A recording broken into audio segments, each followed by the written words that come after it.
Welcome back to INN's Headlines and Beyond. This is part two for March 21st, 2012. Uh, where we had left off is we were talking about foreign affairs.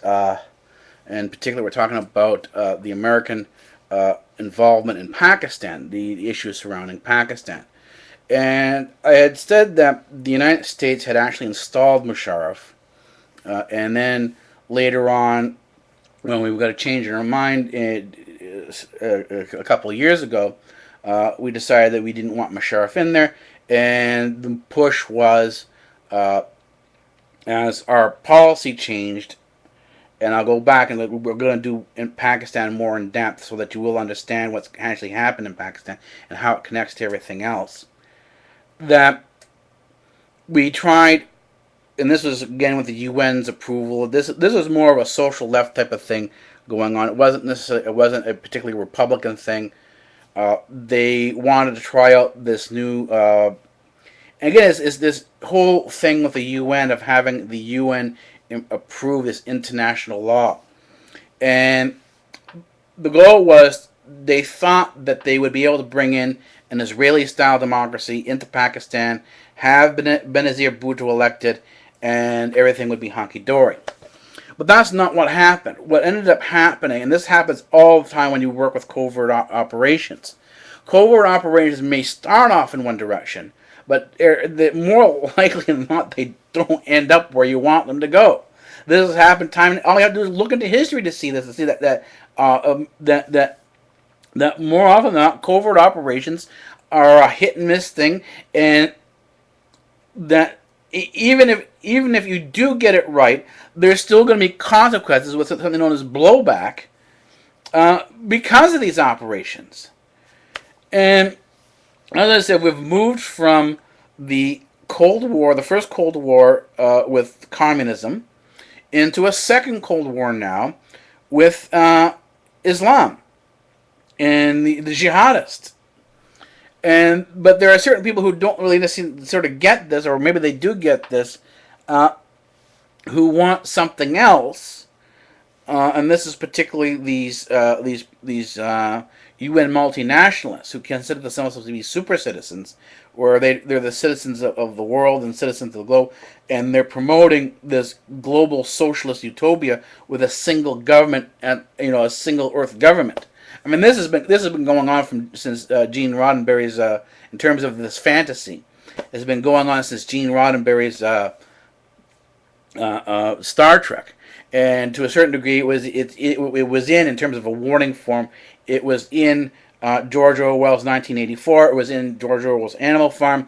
One of the people who did support this concept of a one world government and thought things would be fine was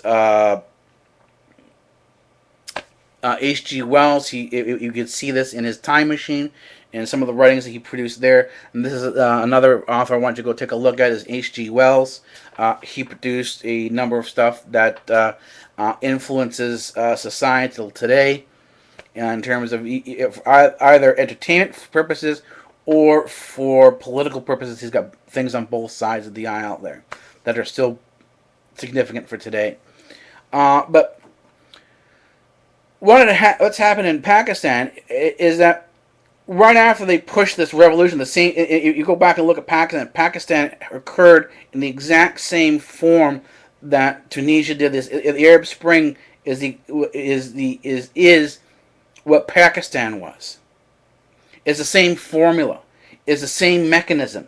It's the same implementation of Israeli-style democracy that they have been sort of trying out. I guess they were trying out in Pakistan.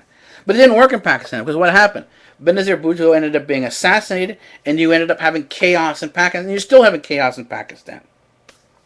And this is why the statements by Hillary Clinton on Pakistan, in terms of Pakistan getting its the stuff together, this is before the United States mistakenly killed those border guards. In firing on outposts that really no one was around them. Even the United States is hesitantly starting to admit, but later on, after the media focus is gone, now the United States is coming out and saying, "Oh yeah, well we kind of made a mistake." But during the whole media uproar about this thing, there was no admission. Matter of fact, there was a tacit denial from the Pentagon that they had done anything wrong. But this kind of behavior in Pakistan, and this kind of results in Pakistan, occur across the whole Middle East. I mean, and what I'm talking about, and this is where it was in the reference. We've got to remember that this is in reference to Syria, and to how the Syrian government is dealing with its rebels. And just today, Russia came out and said that Syria is making some mistakes in terms of how it's dealing with rebels. But the thing is, and the UN is saying, oh, well, it seems that Russia seems to be softening its stance. Well, what about the Russian mistakes and how it's treating its dissidents? What about Russia in Chechnya? I mean, I think if we're going to be equal on these things, and we're going to be here for an equal society in terms of we judging people on an equal basis, on a standard, then you can't just simply look at somebody else. You have to look at yourself as well. And so the thing is that when we're looking at the United States' actions in Pakistan, right, the United States admits that these drone attacks, which are highly effective, the U.S. military wants these drone attacks to continue going on, and these drone attacks are supported by President Obama, that they're killing thousands of civilians. So what happens is your casualty numbers in Pakistan, the civilian, the collateral damage is growing. Israel's collateral damage is in excess of what we see in Syria. When we go into Yemen, Yemen is having its problems now, and again, it had gone through the Arab uprising, the move towards Israeli-style democracy, and yet we just had today, we had 3 Filipino sailors kidnapped in Yemen. Last week there was a Swiss woman kidnapped, just the way we have in Somalia, where we have lawlessness and so on. The same collapse in government that occurred in Pakistan when the Israeli-style democracy policy was applied in Pakistan, the same thing occurred in Yemen, and is occurring in Yemen. The change in president, the regime change pushed by the UN, by the United States, by Europe, it hasn't resolved any of the problem. It made the problems worse because it weakened the government. And the answer, and this is where the reports kind of, and again, and this is reported from the BBC. BBC is considered to be more of the open point, and Al Jazeera has the same type of article. Basically, when you watch BBC or you look at BBC as a source or Al Jazeera as a source, it's primarily the same thing. They have the same or similar type of content. And as you're looking into this, and you're seeing that it says months after the president steps down in February, you still have. The country is still on the brink of a civil war. You still have Al Qaeda militants growing in there. You still have widespread poverty. You still have widespread malnutrition. You still have a successionist movement that's now growing in itself because there's no one to really deal with it in terms of an effective government because the government's been so weakened. And you're now having rebellions spreading across the country, just the way what's happening now in Libya. If you go into Libya, they're now finding mass graves, post-Gaddafi mass graves, of people killed by these different rival factions. You're now having Libya descend into the same anarchy that Pakistan descended into is occurring in Libya. We saw the same thing occurring in Egypt. And then to a certain degree, we have in Algeria, in the Tunisian Arab Spring. But the thing is, these things are sort of being ignored in the news. What's being posted now? What's being pushed forward? It's this now. Oh, we've got maybe all these mistakes in all these other places, but we're going to try again in Syria. So here's a statement on Syria that just came out from Kofi Annan, right? And on Syria, and it was just either today or the day before. And actually, it was today. It said UN Security Council statement on Wednesday expressed full support for Annan, Mr. Annan's plans to end the violence, secure humanitarian access, and to facilitate a political transition. What they're saying here, they're going for the same regime change. They're going for the same Israeli-style democracy, the way they did in Libya, the way they've done in Yemen, the way they did in Pakistan. And I can guarantee you, because history repeats itself, and they haven't done anything to change this, that it's going to end up like Libya. It's going to end up like Egypt. It's going to end up like Yemen. It's going to end up like Pakistan. And what's going to happen is that Israel is going to have chaos on all its borders. And this is what the Israeli sources are talking about. That is not a good thing for Israel. In terms of Israel's security, this is the worst thing that could be happening in terms of Israel's security. Having chaos on all your borders is not a good thing. Unless, of course, you want to go to war and you believe that you can start a war with the entire Middle East. And then somehow come out of it okay, particularly when the United States' military is so drained that it really can't do anything anymore. Unless, of course, Obama, when he said he's pulling the troops out of Iraq and Afghanistan, was lying to the American population, saying, "Well, yeah, we're not gonna fight in Iraq and Afghanistan anymore. We're gonna start a new war, and we're gonna fight in the entire Middle East. The entire Middle East is gonna be the theater. It's gonna be Yemen. It's gonna be Saudi Arabia. It's gonna be Syria. It's gonna be Iran. It's gonna be Egypt. It's gonna be Libya. It's gonna be all these places where the Arab Spring have taken place and produced." Civil disorder, created chaos in there. This includes Pakistan. The United States is going to fight in all these places now. You're going to have not hundreds of people dying the way you had the military exercises in Iran. You're going to have thousands of Americans dying.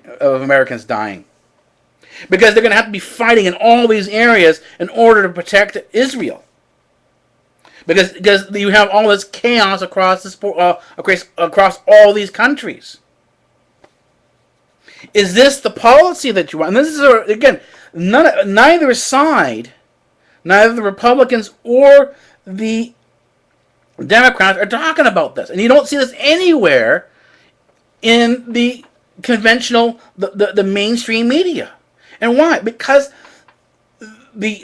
one of the major political groups that backs these mainstream media and a lot of these government-sponsored media centers like BBC and the French news and the Canadian news is this one major powerful group called AIPAC. It has a lot of power, a lot of influence, and when you look and see what's being said on mainstream media, because they are influenced by this group, and I'm going to show you how they're influenced by this group. A lot of this stuff is simply not discussed. And again, it's not what's in the news. It's what's not in the news that you need to be concerned about. And this is what's reported here. And this is what I'm saying. You're going to see stuff here that you're not going to see anywhere else because we don't have these loyalties. I haven't sold out. And you can take anything I say, any documentary that I put up, that I create, you can take all that stuff and use it, because I'm not hiding behind DCA. You don't have to ask my permission to criticize me. And what we're seeing, and then this is what I'm saying, is that when I'm talking about AIPAC here, and I'm talking about the political statements coming out from Benjamin Netanyahu, and I think at this point in time, rather than calling him Benjamin Netanyahu, we'll give him the Israeli name from the source that I have, and we'll call him Bibi. Bibi and Ehud Barak's war that they want across their policy of destabilizing, which is being pushed through AIPAC and into the White House and into all the mainstream media, is going to do what was stated. It's going to set the world on fire.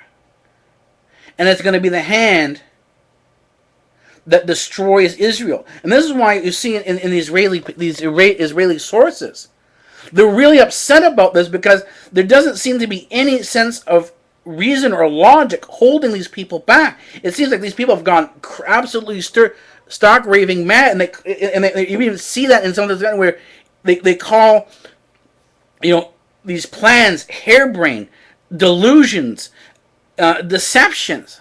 They're not using nice words in the Israeli sources. And why? Because they know that there are going to be thousands of people killed in Tel Aviv. And the people in Tel Aviv, the Israelis in Tel Aviv, don't want to be used as pawns in a political game. Their lives to them are worth something. And notice the people who are saying, and this is why I call them chicken hawks. Chicken hawks are the people, the political people who urge for war, but are not directly affected by the war themselves. These guys are not in the line of fire.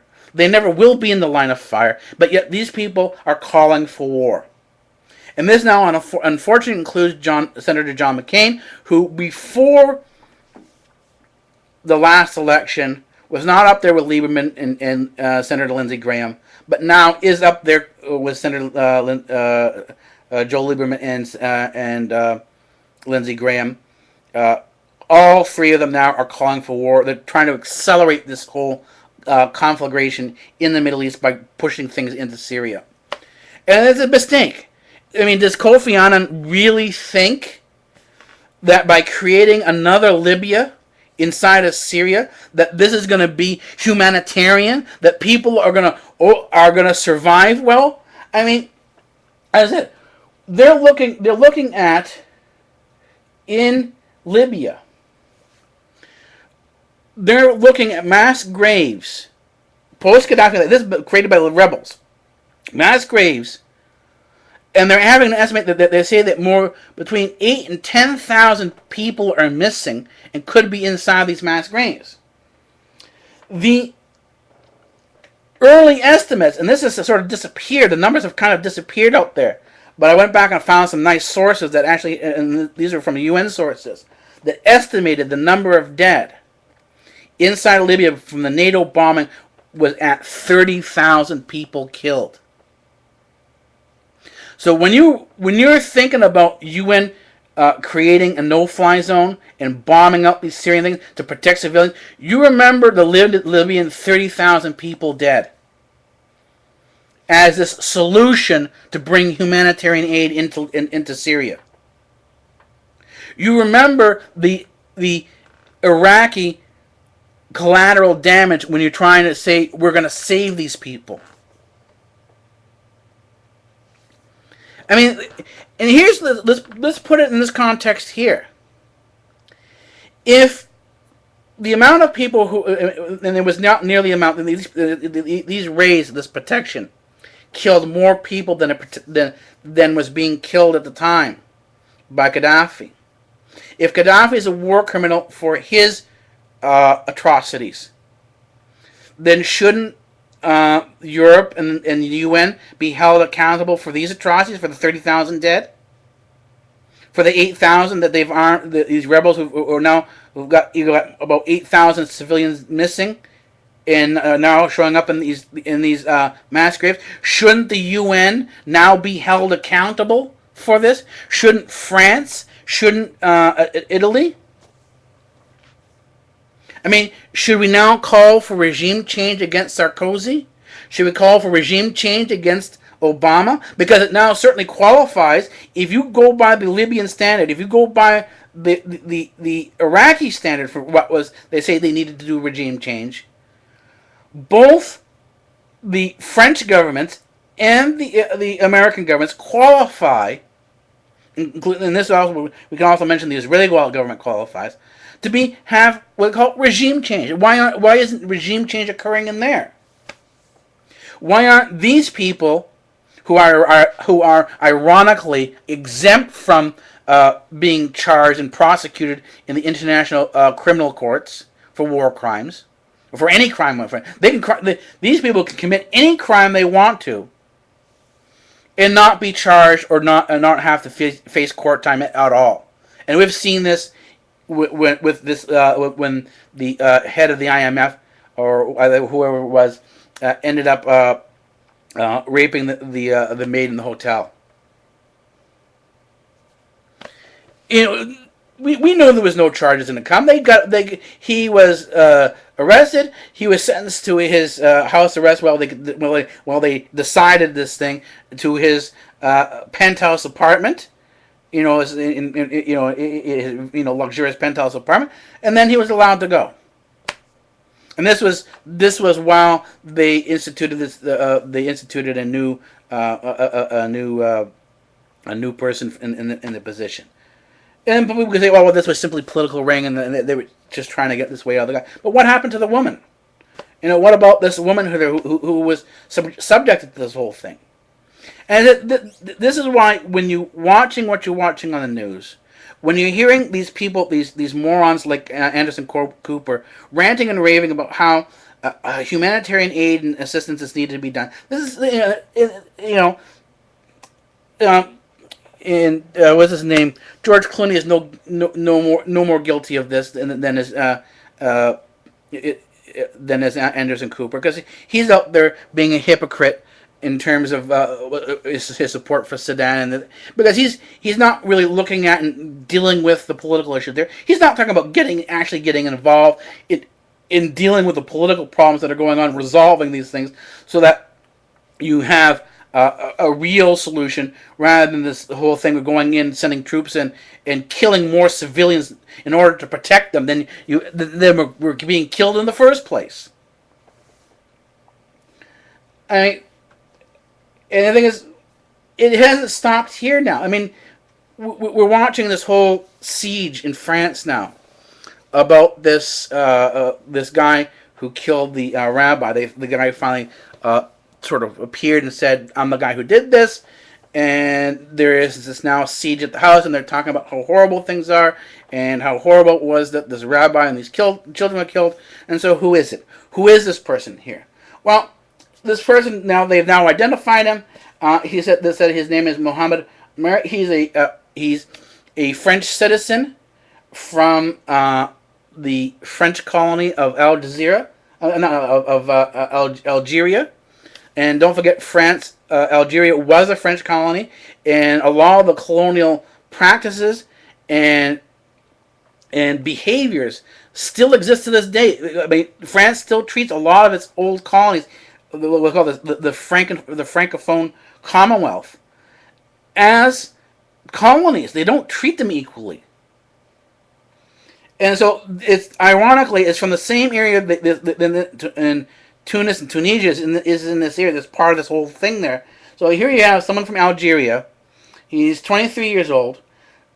And it's not surprising that, considering the way they've been treated by the French, that he's an Al-Qaeda member and has spent time in Afghanistan and Pakistan. And so after all the stuff we see, this so-called Arab Uprising, which I'm not going to be calling the push for Israeli democracy in the Middle East, because that's what it is,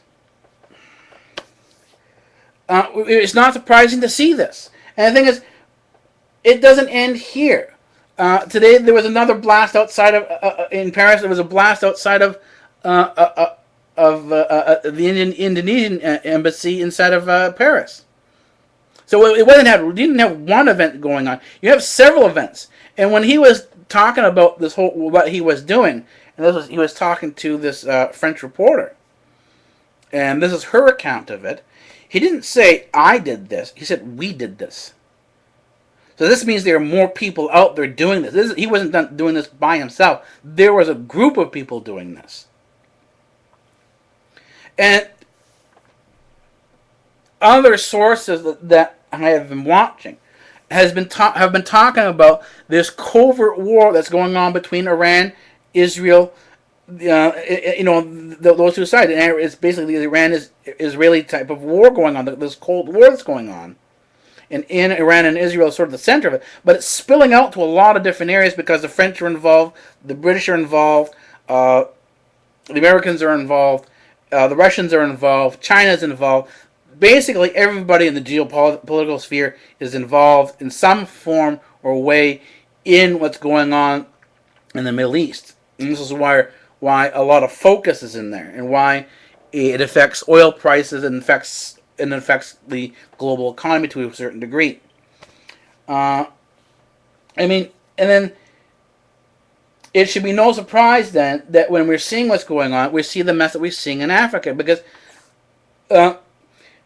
another French colony just today they just announced on the BBC that there was a coup attempt underway. There was the attack in Mali, and Mali for some reason has Libyan tribesmen in Mali. I got to go back and really check my sources and brush up on the area there to see what exactly is going on, why Libyan tribesmen would be inside of Mali. But there is now an attack underway on the presidential palace, and it looks like there's going to be a coup inside of Mali. Mali is a West African nation that was a French colony, is now and is part of the Francophone Commonwealth. So we've got a lot of events going on, and in each case where we have these events going on, the solution is always regime change. Now, the whole solution, time and time again, is regime change, and it never solves anything. It may actually, more often than not, as I've shown in this example, it makes the situation worse. So the question is for U.S. foreign policy, and the question is for the political leaders in the primary who are on the campaign trail. What are you going to do? What's your foreign policy? Are you going to be pushed by various powerful political groups? Or are you going to have the gumption, the ability to stand up and be American and work for an independent solution? Find a way to help these people work out the problems themselves. And I'm pretty sure this is what Ron Paul... I know Ron Paul's been saying a lot of this. But Ron Paul also hasn't been given a lot of airtime. They seem to be ignoring Ron Paul.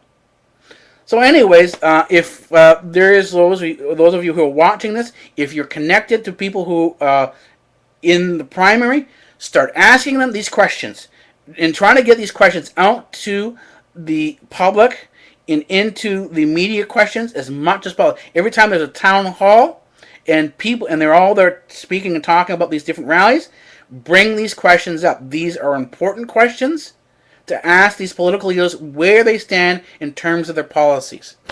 And I will leave you this tonight. I will continue having the link to Daniel Jorgen's The Prize, the second episode. This episode is very good. It gets into a lot of the politics, and you will recognize, if you have a bit of political knowledge already, you will recognize some of the names, including The Hague. And this is where you start seeing some of the origin of the modern politics starting to form in episode 2. And it's a very good watch. But you do have to be careful, because this is simply one point of view of what has gone on in history. I will be working on presenting more points, but there's so much out there. We're going to roll it out a bit at a time, so you're not too overwhelmed by everything that's going on. Anyways, good night.